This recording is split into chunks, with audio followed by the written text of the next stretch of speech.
Hi everyone, happy Tuesday. Susie here with your CBE lesson for the day. Today we're going to be talking about some of the things that we should all be doing right now so that we can stay healthy. Now, as you know, I've been talking to you a lot about washing your hands, and that is still one of the most important things that we can do to fight this coronavirus. However, there are other things that we can all be doing in order to stay healthy. And not just for us to stay healthy, but to make sure that others around us stay healthy. Please keep in mind that it's not just the risk that you're running to yourself, it's also the risk that we are putting others through if we're not careful and safe. So hand washing is important. It's important to keep you safe, but it's also important because we might be carrying in some of those germs or those viruses or that bacteria that could make somebody else unhealthy.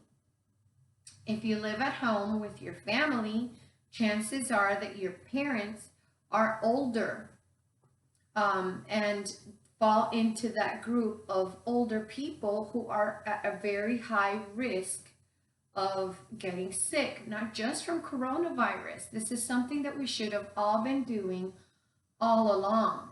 The coronavirus or the COVID-19 virus is just the thing that we're battling right now. And it's important because it's such a big thing, right? So many people are being affected and infected. However, every year we have, for instance, flu season. And flu season is a time that we should have all been putting those practices into play because we are all very susceptible to it. That means that we are all likely to, at some point or another, get sick. I know last year I had influenza A, as I did the year before last. It seems like every year I do come down with the flu. So that means that I am very likely to get sick, right? Or the common cold. The common cold can make you sick for quite a while if you don't take good care of yourself. However, if we have been putting these safety measures in place all along, we are less likely to get sick. And that means frequently washing your hands, practicing social distancing, and we'll talk about what that means, maintaining a quarantined lifestyle. The governor, the president of the United States, as well as our local politicians, the mayor of Miami-Dade County and the mayor of city of Miami and a lot of other mayors of other small cities that surround us have issued a stay-at-home order. And we're going to talk about what that means as well. Another thing that we can be doing is protecting ourselves physically when we do need to go out. And from time to time, we will need to go out. We will absolutely have to maybe go get food or to maybe fill prescriptions unless we're able to have food and prescriptions delivered to our homes. However, as I've experienced myself, it's getting harder and harder to get things delivered to our homes because there are less and less people willing to take the risk to themselves of doing that. So the first thing we're going to talk about is what protective things can you wear when you're going to be stepping out of your home if you have to go somewhere where there are other people around you. So here I have a mask. This is an N95 mask, which we keep hearing about, and it's very thick and it can be hard to breathe through it. It still allows oxygen to come in, However, it is very tight, and I have noticed that it's uncomfortable to wear. But when you are wearing something that is uncomfortable, you should ask yourself, is it better that I'm a little bit uncomfortable right now? Or is it better that either I get sick or that I infect someone else with something that I'm sick with? And the fact of the matter is that we can put all of these safety measures in place, but we might still get sick. We might be carrying the virus and not know it. Part of the issue with this virus is that you can be infected with it for 14 days without knowing that you're sick. And in those 14 days, you can be going around meeting people thinking that you're perfectly okay, but you are sick. And it doesn't mean that you're going to get very, very sick or that you're necessarily going to need to be hospitalized or anything like that. You might just have mild symptoms like you would if you had a cold or the regular flu. But some people who are at higher risk of getting very sick might have a different reaction to the same exact virus. So if you know somebody who is older or somebody who maybe has asthma, for instance, issues with their lungs, I'm asthmatic, so I know that if I got sick with the COVID-19 virus, I might be in a little bit of trouble. I might need oxygen, for instance. So you're not just wearing the mask to protect yourself. You're wearing the mask to protect those around you who you love, just in case. And the governor and the president, as well as the mayor, have all said that the best thing to do is to just imagine that you have the COVID-19 virus and you don't want to pass it on to anybody else. Something important that you'll notice about this type of mask is that it has two elastics. It has one elastic here and one elastic down here. And this specific mask is made to be a very tight fit so that there are no holes around your face when you're wearing it. So important is that when you put it on, you use both elastics. I've seen a lot of people out and about like this. They're wearing, excuse me, hard to get on. They're wearing the top elastic, but not the bottom one. If you don't wear the bottom one, there's a gap down here. And should I sneeze or cough, I can feel the air coming out under the mask. So it is very important that when you wear it, you use both elastics. And I'm wearing the wrong hairstyle for this demonstration, but notice how my skin is pinched. My skin is pinched because it is a tight fit, and the bottom elastic is meant to hold the mask securely over your face.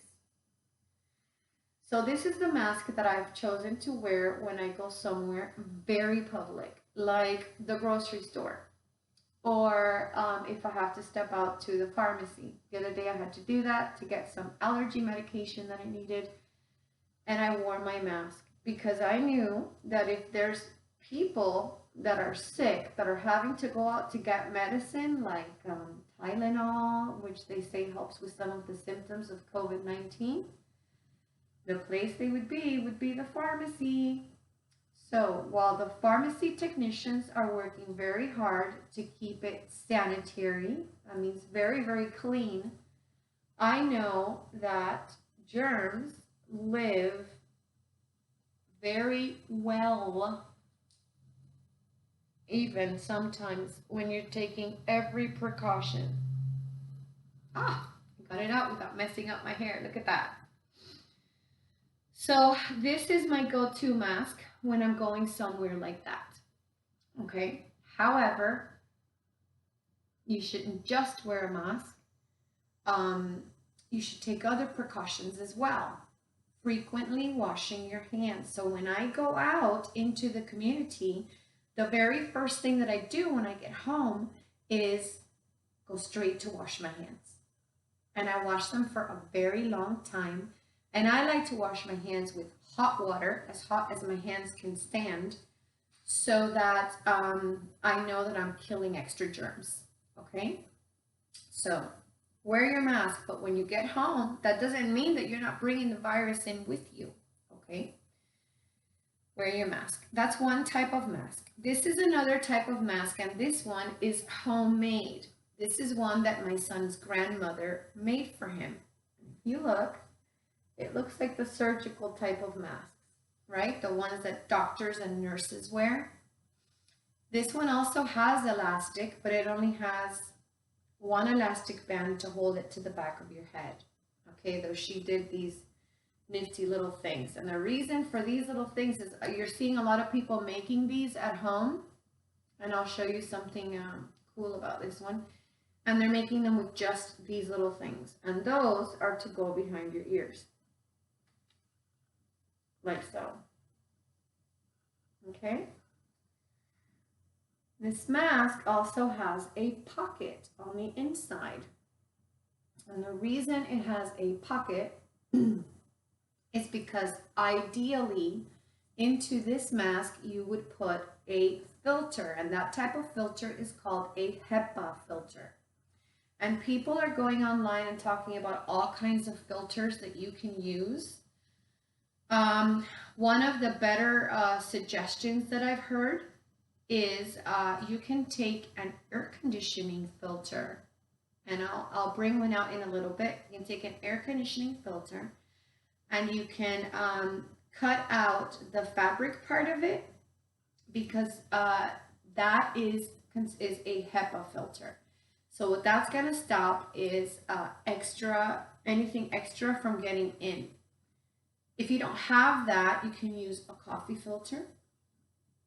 Some people are using paper towels folded up to make a thin barrier that you can put in here, in that hole.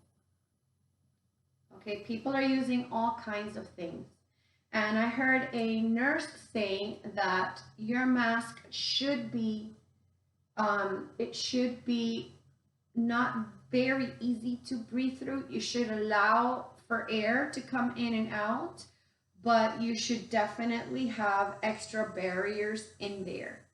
Okay, so if you've got this type of mask, or if you make a mask like this, which maybe I can show you how to do later, definitely make sure that you are putting a filter in it. If you don't have that available, I guess it's best to just wear it than not wear it. Okay, so still wear a mask. If you don't have a mask available, because as we know now, first of all, not everybody can sew or has a sewing machine, or even maybe the right type of fabric. It should be a cotton poplin type of fabric. You can use an old shirt, but do try to not use an old t-shirt. Those are very breathable, and you won't get the kind of protection that you really, really need. Okay, so maybe that's a fun family project you can do. But before all of this started, I've seen people at the grocery store with just a scarf tied around their face. The other day, I saw a gentleman with a bandana tied around his face. If you have a bandana, that is the right kind of fabric. This is not the right kind of fabric. This is silk, but it's better than nothing. And some places, I believe City of Miami just put out an ordinance, which is a city rule, that if you're going to be out and about, you must be wearing a mask. Okay, and what I would do is I would fold it. I folded it in half. And then you can tie that around your face. Let's use the part with the seam. And you can tie that around your face. Okay. And that is better than nothing. Okay. At least you have some kind of a barrier. Now, a lot of people think that wearing a mask is to protect you, and it will protect you. But wearing a mask is responsible also because you are protecting other people. As I said, all of us could be walking around infected with the coronavirus for 14 days before we even show any symptoms. Also, there's a lot of people who have had coronavirus or COVID-19 who are not having super bad symptoms. Some of them are having very mild symptoms. They might feel a bit achy, but they won't have that chronic, chest problem that some other people are having. Okay, so I even saw a lady the other day at the grocery store, and I guess fashion was very important to her, so she was wearing it like this. Watch. She had the scarf over her head, and then she was like this. I don't know if she was trying to hide her hair or what she was doing, but she had it tied like that to the side. And I thought, well, that lady is fabulous. COVID-19, she's protecting herself from, but she still wants to look good while doing it. Okay.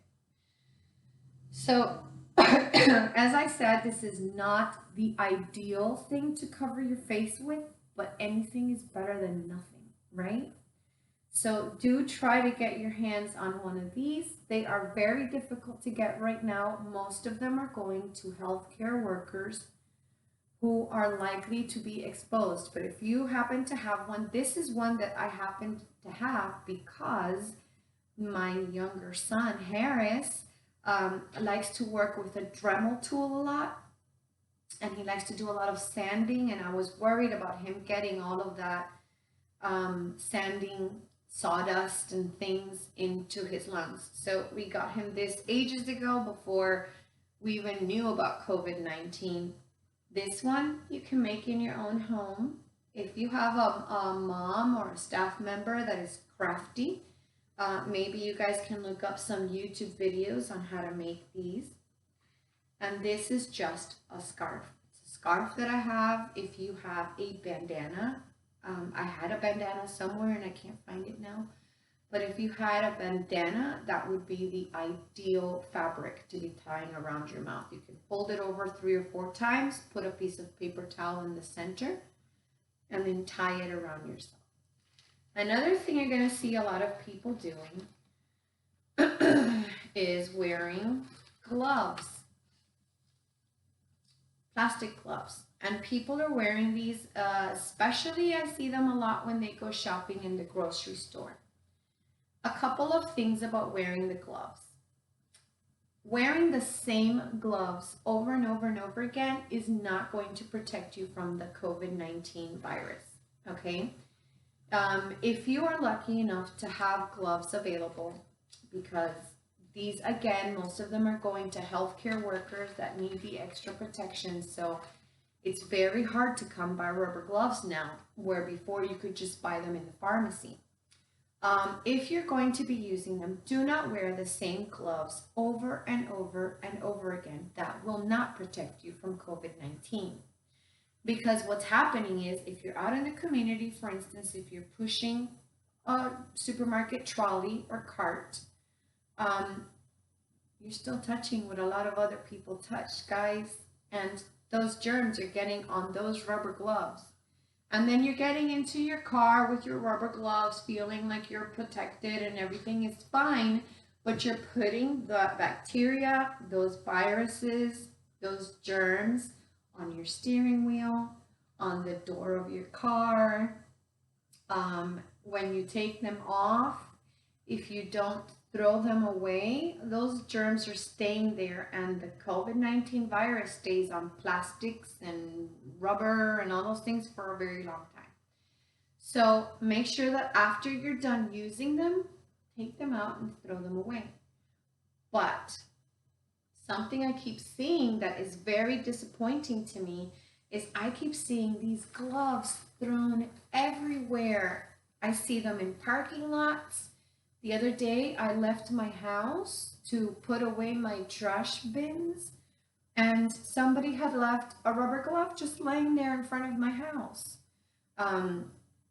So don't just ditch them. Let's continue to be mindful of our planet as we fight this COVID-19 virus, because what happens to those rubber gloves? Okay, if you're just throwing them around, first of all, the people who have to pick them up, if you have the COVID-19 virus, the people who have to pick them up are going to pick up that rubber glove and they are going to possibly get infected. So it's not socially responsible. And socially responsible means that we are all taking care of each other, that we are all being responsible for ourselves, but also responsible for those around us. Okay, another problem that I keep seeing with the ditching of the rubber gloves is that it's bad for the environment.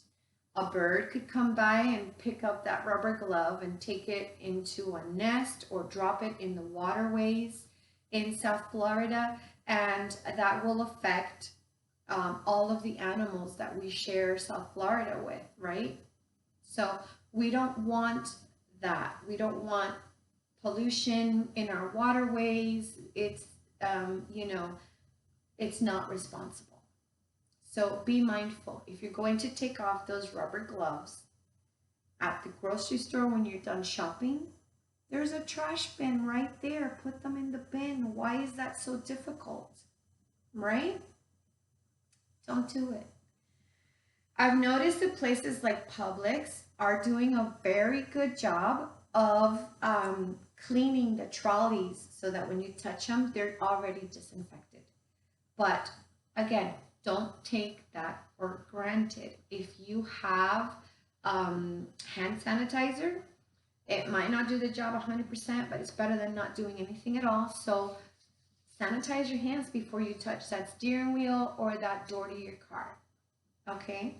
All right. Social distancing. Be mindful of the fact that, again, like I said earlier, anybody could be sick with the COVID-19 virus and not know it. So don't stand too close to people. I know that for some of us, knowing what is the right distance to stand away from someone when you're speaking with them is difficult under the best of circumstances. Right now, we all need to be quite a way away from each other. Their government is saying to stay at least 6 feet away from one another. So I'm going to demonstrate for you how to find out what 6 feet is. So this is a measuring tape that I have here. Most of us have a measuring tape in our homes, okay? So I'm going to look at the measuring tape, and on the measuring tape, it tells you feet and inches. Right here is 1 foot. So this is 1 foot. 1 foot is also about the size of my tiles. My tiles are a bit over a foot. 1 foot, 2 feet, 3 feet, 4 feet. Look at that. That's how long. This is only 4 feet, and the government is telling us to stay 6 feet away from each other. 5 feet and 6 feet. So this is the right distance to stay away from one another. That's quite tall, isn't it? I am 5 feet, 6 inches tall. This is 6 feet. So right now, I am 6 feet from my camera, okay? This is the distance we should be staying from one another. Okay, do I look far away? Probably. And the reason I look far away is because I am. We should be staying far away from one another.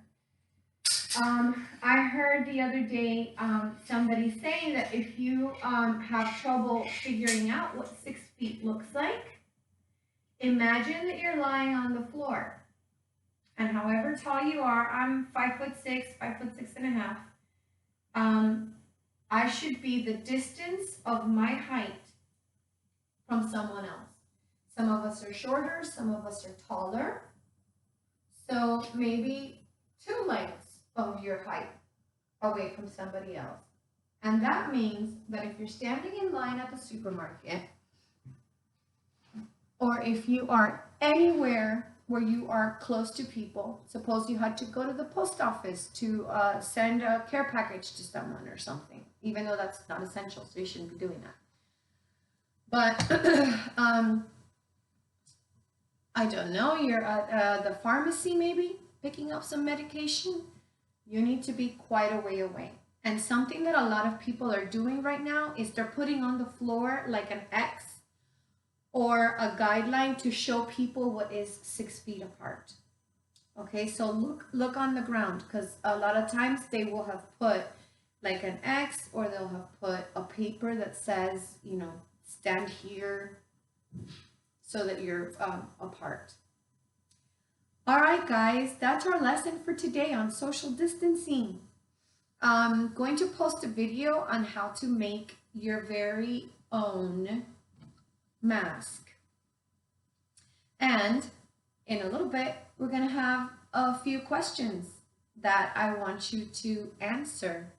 And we will answer them together, so that hopefully it will help you remember some of the safety tips that we've discussed here today.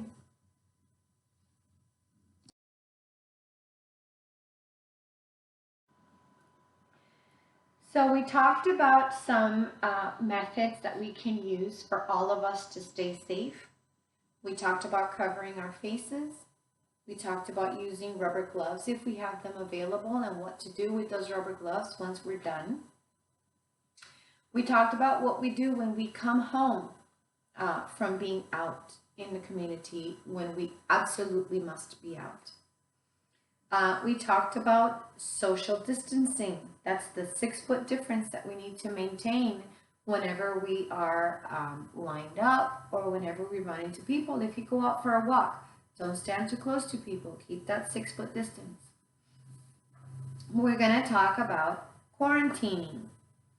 Right now, we are under a government-mandated stay-at-home order here in the state of Florida.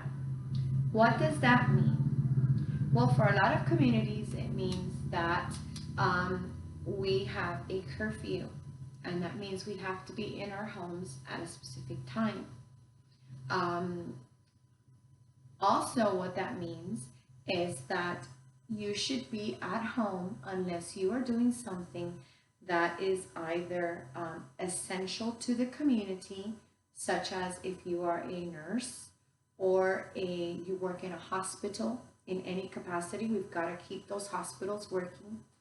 Or you are a police officer or a community servant, such as maybe a priest, or if you are a firefighter or an EMT,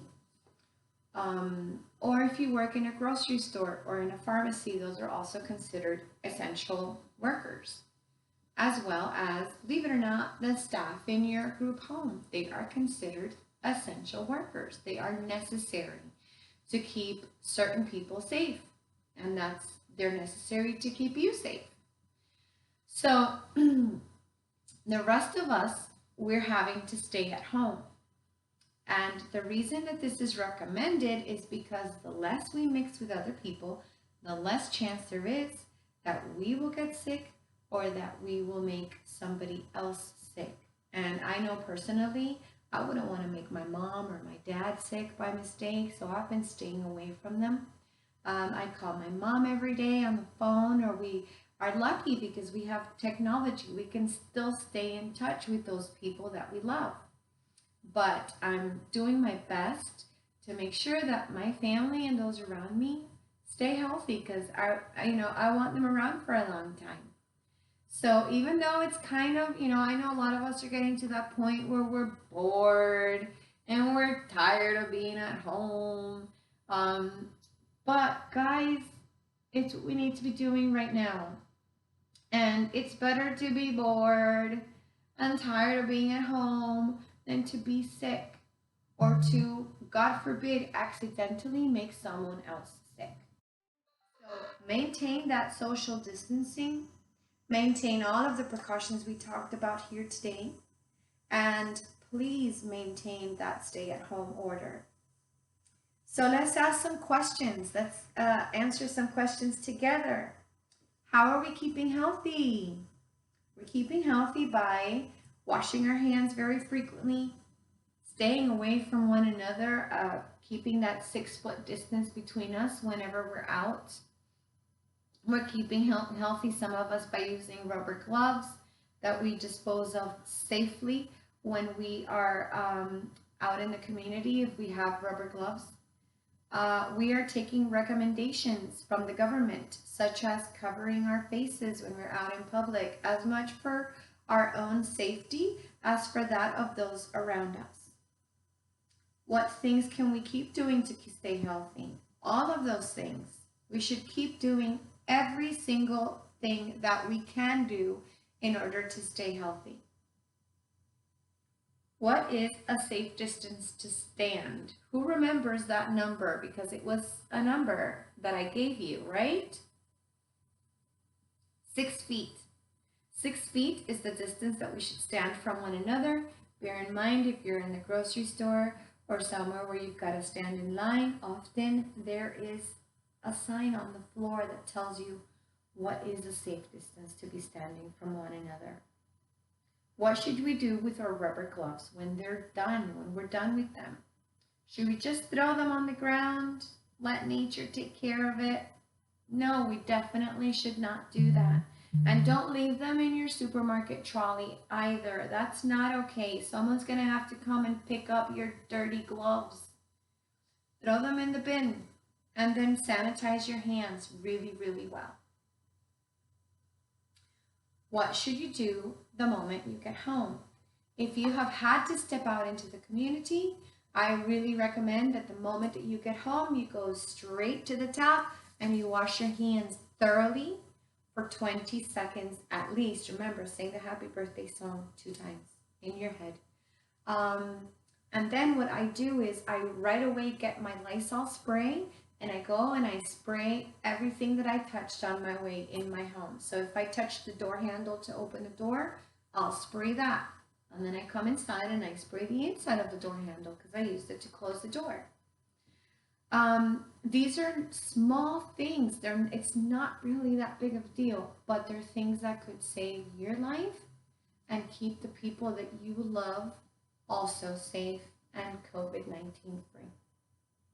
All right, guys, we will see you tomorrow for your next CBE lesson. I hope you have a great afternoon. Bye.